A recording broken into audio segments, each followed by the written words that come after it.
Hey girl, hey, welcome back to my channel. It's your girl Misha. Thank you guys for joining me yet again for another review. We are back with a brand new review for the Real Housewives of Potomac Season 8, Episode 7.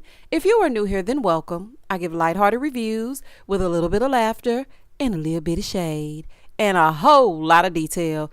If you're back for a second or third time, then welcome back. Y'all, please don't hesitate to like, comment, and subscribe to the channel. Share with a friend. Hit that notification bell so that you will be updated each and every time I upload a video. Now, child, let's get into it if we're going to get into it. When the episode first opens up, the ladies are on their way to chicken bingo. Now, what was not on my bingo card was Rob crying in this here back seat. I said, child, what is going on? Robyn, please stop. Just stop. I mean, pull out your phone to record the moment because I just feel like you're overwhelmed and I'm confusion. So she's telling Candace that she was hurt because Candace said that she was the reason that Juan lost his job. I told y'all, didn't I tell y'all gonna start listening to me? I told y'all last review. I said the reason why she's crying is because she does not want to feel the wrath of Juan. Because if he caught wind and started calculating his mind, that her speaking her speech could have potentially got him fired, which it could not, because he was already under fire anyway. He was going to act a fool. I knew it. You're worried about how he's going to respond because he's always such a jerkwad. He is just a jerk. So in the other car, it's just as calm. Meanwhile, Candace and Robyn are declaring that they aren't friends. Okay, we get it. We don't give a damn. Robyn talking about, well, it's clear that everybody's enjoying my downfall. Robyn, really and truly, I feel like you would be a lot more likable outside of Gizzard if you separate yourself from those that don't mean you well. You would be a lot more likable. Nobody wants to see your downfall. Me personally, I don't. Okay, this is a TV show. Aside from everything else, I don't ever want to see somebody's downfall. So that ain't me. But the same way that you were enjoying last season is the same way that the people are enjoying this season. So I don't feel no sympathy for you. Moving forward. So they get to this chicken shack. Honey, I don't know what's going on. But y'all know what was so funny to me? The way that they were dressed in this here chicken barn. Baby is giving city slicker in a small town. I said, what is going on? Mia was dressed for brunch. Robyn was dressed to sit on the curb. Giselle, she was dressed. Karen was dressed for, I cannot believe it's my birthday and I'm down here in Austin, Texas. Wendy was dressed to go to the club. Candace was dressed to cry with that cry angle. Ashley was dressed to do a TikTok and Nneka was just there. Charlotte's giving a fool. So they get to the chicken shack. The way that it goes is the chicken decides what number is going to be the number that you use on your bingo card by pooping on it. Ugh. Only TikTok Ashley would come up with something like this. Inside, Giselle realizes that Robyn is upset. So she's like, what's wrong with you? So Mia tells Giselle that she's upset because of what Candace said. And they had a little moment in the car. Now Candace is crying. Candace, suck it up, buttercup. Okay, suck it up. Candace wants to be back close to Robyn. It's clear as day. Okay, they had some type of relationship. Giselle is standing in between that. But Candace, you got to take some accountability because you was on the Twitter, aka X, saying what you needed to say. And you need to get a mind of your own, Pinky, aka Robyn. Stop letting Giselle tell you what to do and how to do and when to do it. You look to her for everything. You have to stop that. If you want to have a conversation with Candace, have a conversation with Candace. Candace, if you want to have a conversation with Robyn because it's too much and y'all are getting on my nerves. Moving forward. So Wendy is telling Robyn, girl, there's no crying in the chicken bingo. Stop that crying now. I'm going to give you something to cry about. She ain't say that. But y'all, I ain't got time to play with them. Now Wendy and Mia going back and forth and back. So Giselle is piping up, talking about Robyn was a friend to that thing. That thing was not a friend. Now referring to her as that thing is exactly why I call you Gizzard. Because somebody said last season when I was doing this review, because I just give them little names, child. I ain't really trying to call them nothing too crazy. Somebody said, I'm just so disappointed that you called her Gizzard. Well, I'm disappointed that she sat up on this TV and called Candace thing. And then called her a B, not once but twice, outside on the curb. Like, why are you doing that? You could have simply said she was not a friend. She would have sufficed. So Robyn leaves and goes to sit on the curb to collect her thoughts. Mia is in tow. Wendy is like, she always trying to make it about her. Giselle, why didn't you go check on your reasonably shady gal pal? Why you still sitting up in here trying to figure out if it's going to be Bingo? So after all the talking, she finally gets up to go check on Rob after Ashley got done petting every chicken she saw. I'm like, this is just nasty, honey. Not a hand sanitizer in sight. Do y'all hear me? So Giselle comes out. She looks at Mia and says, why is she sitting on the curb? Mia placed her down there. What are you... Oh my goodness. She said, you know, Robyn is just so strong and she just holds everything in, and with all the headlines and Candace gonna double down on it, that B, I don't even want to sit at the table with that B. Watch your mouth, Gizzard. Watch your damn mouth. And you just want a reason to stay mad. She could have accidentally screamed bingo and really didn't have bingo, and you would have still been mad. You want to make sure that nobody, especially Robyn, interacts with Candace. At the table, Candace is still upset. Wendy tells her she needs to go talk to Robyn. She said, I just can't talk to her because of Giselle. She's in the middle. Candace, why are you crying like somebody died? Girl, pull yourself together. So Robyn gets up and moves on down the street because, baby, she cannot be bothered. And Candace and Karen are outside with Wendy, and they're talking about why things went left. Candace still feels like it's not smart to speak on legal matters. Now, I have to agree it's not. But speak or not, whether or not Robyn did that, let's just say Robyn didn't do that. Juan was going to lose that job based on what was in those court documents, allegedly. He was finna get ready to get up out of there. So after Candace gathers herself, they go back in. Karen was like, well, you know, it's my birthday tomorrow, so you know it's on par for them to act a fool. You know the heifer's always gonna act up when it's your birthday. Moving forward. Ashley goes outside to check on Robyn, and Giselle being her mouthpiece talking about, we're just going to take her back so she can just get settled. Like, she just really needs to go back and get settled. You ain't even know she was upset. Settled with what? You just want to ride back so you can gossip. I know women like Giselle. They like to get the mess and then get somewhere and get to gossiping about it. They can't wait. They leave the function and then get on the phone with somebody else so they can talk about the gossip all the way home. And that's exactly what Giselle is trying to do, and she ain't fooling me. Now, back at the chicken coop, Ashley's talking about a man in there was a black Chris Bassett. I was like, that man looks absolutely nothing like Chris. See, this is what I'm saying. Keep that woman's name and her husband's name out your mouth. Because Ashley, if she turned to an old bald man that looked like Mr. Smithers from The Simpsons and said, look at Michael Darby, it would be a fool. So you need to leave that woman alone. Leave Chris alone. Leave that man alone. A beard does not constitute them looking alike. They don't even look like they could be in the same family. Child, be very for real. Candace is still crying. Candace, oh girl, you wearing me thin. Please make up with Robyn so you can stop all that crying in this chicken feed. Child, this is crazy. This is an awful event for a trip. And I know it smells in there. I just know it does. Ashley, you are not allowed. Ashley, I'm speaking directly to you, honey. There are a list of things that you are not allowed to do moving into the next season because they seem not to want to get rid of you. You are not allowed to host another trip. You are not allowed to do a damn another TikTok. And you are not allowed to play in our face and tell us that you are divorcing Michael and then it's going to be something else that y'all have to work out in mediation. Girl, goodbye and good night. Moving forward. In the car, like I suspected, Giselle, Mia, and Robyn, they're gossiping. So Robyn was like, you know, I was just so confused because Candace was doing all this extreme cyberbullying. Really? Candace wasn't doing no more than what everybody else was doing. They showed a 5-second clip of her over there on the House of Aaron. Shout out to the House of Aaron. Doing her interview, speaking her speech. We could say that Giselle is cyberbullying because Giselle did an interview with Us Weekly where she sat with this lady and said that, in fact, she believes that Chris cheated with that woman that's been lying all over social media during BravoCon. Is that cyberbullying? I mean, y'all really got to stop with these loaded words because it just seems like you say things to see what sticks.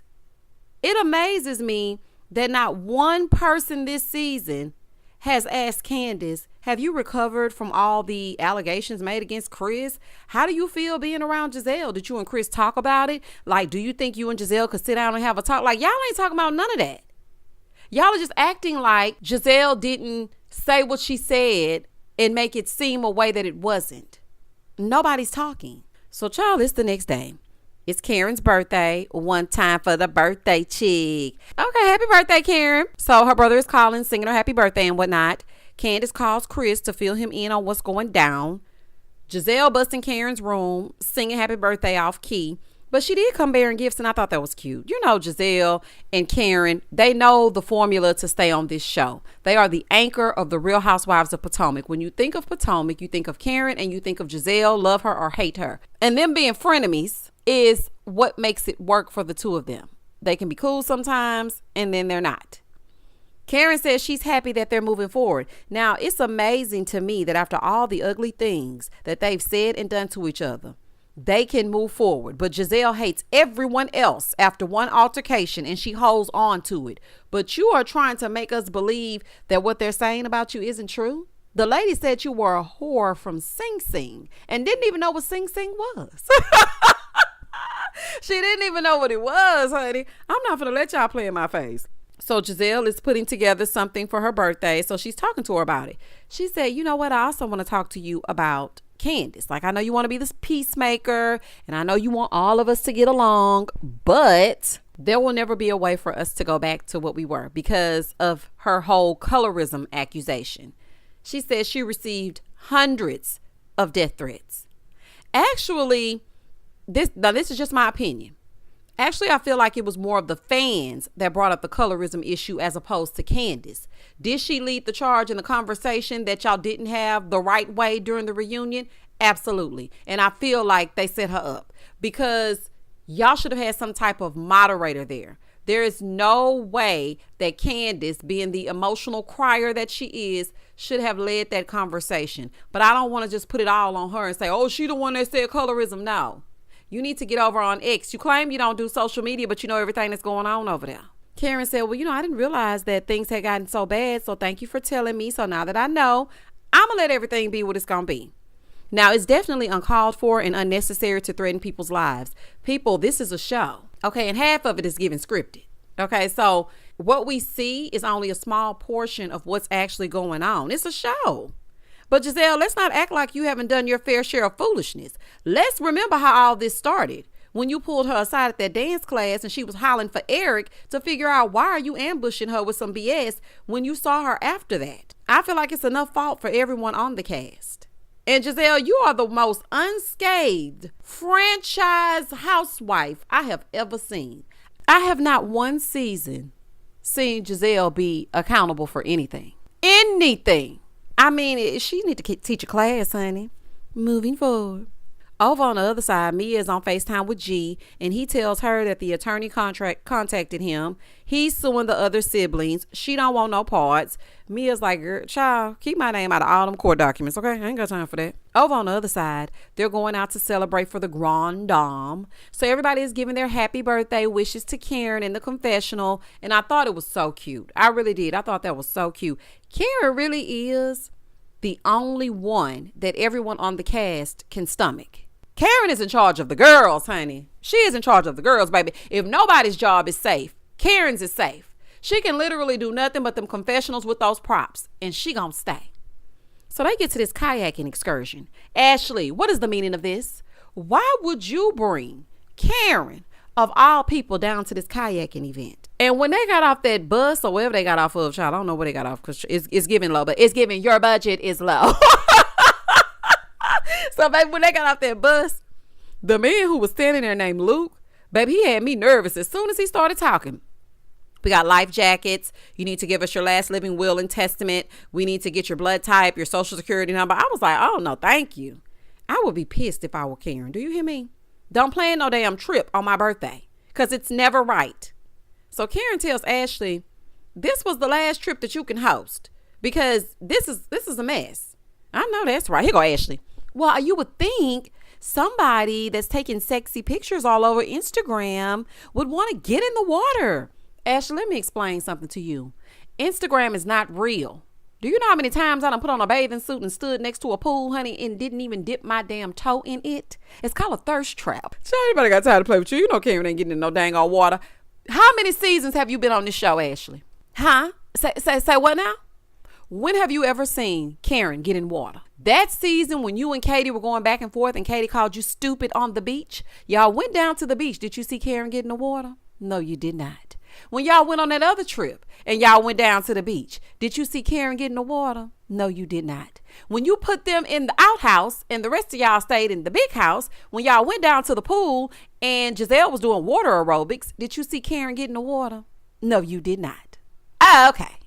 Moving forward. But y'all know what this scene reminded me of, y'all? It reminded me of when Sheree lost it on The Real Housewives of Atlanta when her and Marlo were in that kayak. Sheree, the strongest one there, okay? Love a good workout. Talking about, this water is dirty, got me sitting in dirty water. Oh, child, that scene will never not be funny to me. And Phaedra was in the background talking about, calm down, Sheree. Oh, baby, that will never not be funny to me. And speaking of Phaedra, don't y'all forget to meet me for Married to Medicine, okay? Come on down to Married to Medicine so we can talk about it after this review is done. Anywho, everybody in the water except Candace and Karen. Candace wants to talk to Karen. On the boat, Robyn is telling Giselle she had to call Juan and tell him what happened. Candace is telling Karen that she didn't expect to be so emotional, but she wanted to thank Karen for being there for her. Meanwhile, Robyn is still telling Gizzard the way that she's being portrayed is insane. So somehow, Robyn and Giselle have flipped this to them being the victim and Candace single-handedly taking them down. Both of them, one by one. Please spare me. Please spare me. That was the truth, Robyn. You should not have been speaking on that. Okay? You shouldn't have spoken on it. I know you don't want Juan to be mad at you. You're going to be okay. I know that's the real reason why you broke down. You do not want Juan to be mad at you. I knew it last episode. If you got to sit here and be afraid like you going home to be reprimanded by a parent, then you might want to rethink this whole thing. Because really and truly, I think y'all had a commitment ceremony, allegedly. This little trip around the lake is so uneventful. Child, I went and had me a refreshing beverage break. Always Coca-Cola. Honey, y'all know I'm going to give me something to drink if I don't do nothing else. Karen said if she had her wish, she would not be out by this water with this business casual short set on. She would be somewhere with Ray.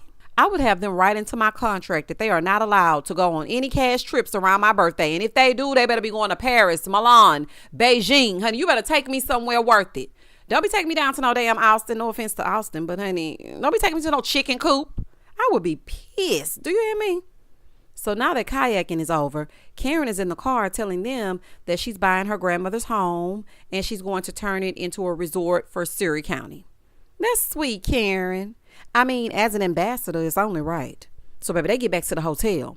Robyn has to go check in with Juan. This was so sad, y'all. Robyn said financially, we're in the same boat. I mean, he's still getting paid for the 15 months that was left on his contract.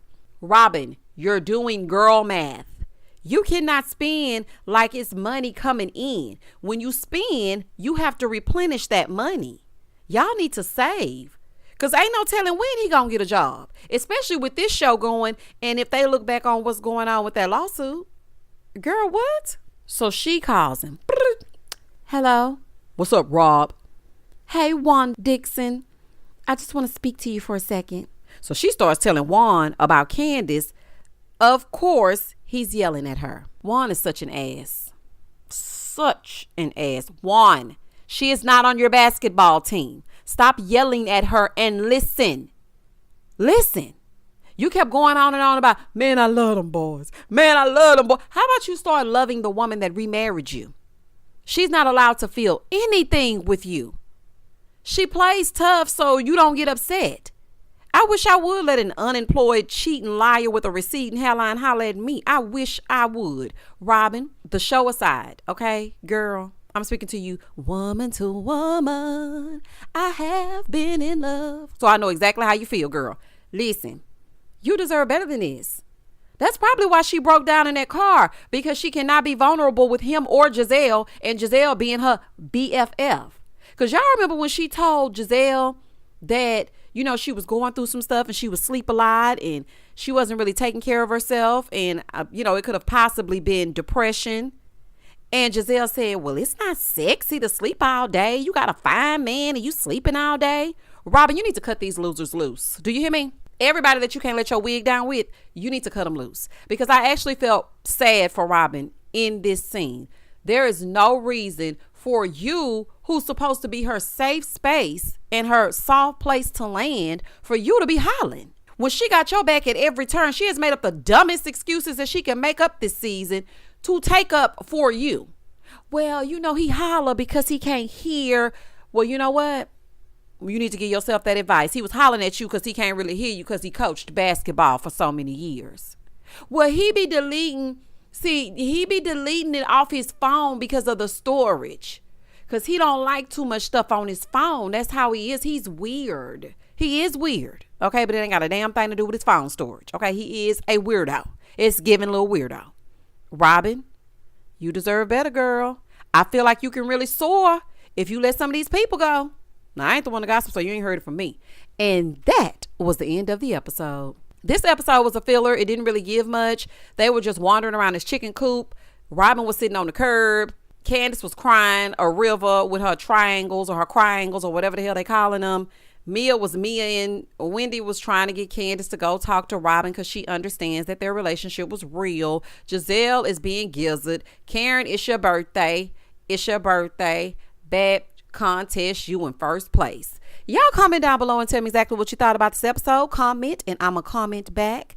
Please don't hesitate to like, comment, and subscribe to the channel. And as always, stay safe, stay blessed, spread love, not germs. Peace.